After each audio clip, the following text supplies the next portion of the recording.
प्रेयसी खूप दूरवरून भेटायला आली. तिला लॉजवर नेले आणि रात्रभर तिला झोप लागत होती, तरी पण तो थांबला नाही. नमस्कार मित्रांनो, स्वागत आहे तुमचं आमच्या चॅनलमध्ये. तुम्ही जर अजून आमचं चॅनल सबस्क्राईब केलं नसेल तर प्लीज चॅनलला सबस्क्राईब नक्की करा.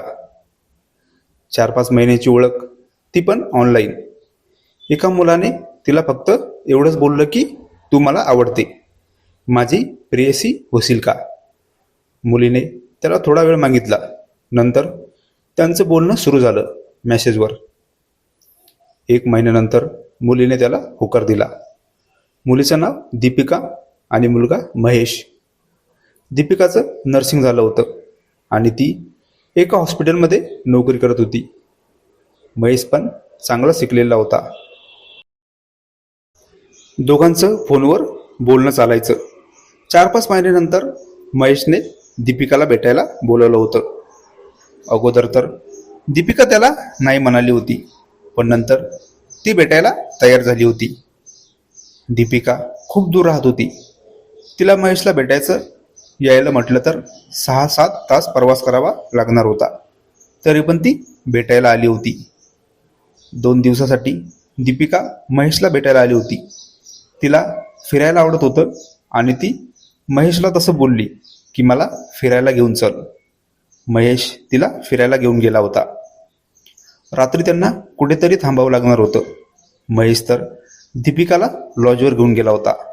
लॉजमध्ये जाताच महेशने दीपिकाला मिठीमध्ये घेतलं होतं.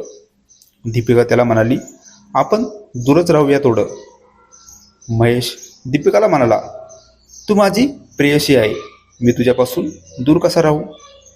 दीपिकाने महेशला मना केलं होतं, तरी पण महेश तिच्याजवळ आला आणि तिला पण मजबूर केलं होतं जवळ येण्यासाठी.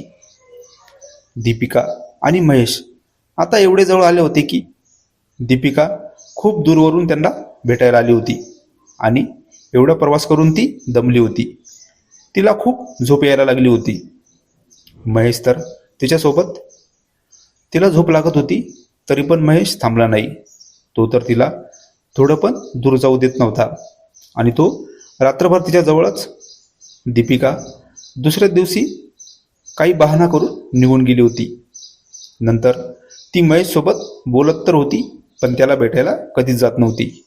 महेशने तिला कारण विचारलं की का येत नाही भेटायला, तर ती सांगायची की वेळ नाही भेटत मला, सुट्टी पण नाही आता. महेशला समजलं होतं की दीपिका का भेटायला येत नाही. तो तिला म्हणायचा की आता तू भेटायला आली तर मी दूर राहील, पण तू भेटायला ये. दीपिका तरी पण येत नव्हती आणि हळूहळू तिने महेशसोबत बोलणं पण बंद केलं होतं. ही कथा पूर्णपणे काल्पनिक असून वास्तविक जीवनाशी काहीही संबंध नाही. ही कथा फक्त मनोरंजनासाठी आहे. मित्रांनो, कथा आवडल्यास चॅनलला सबस्क्राईब करा. धन्यवाद.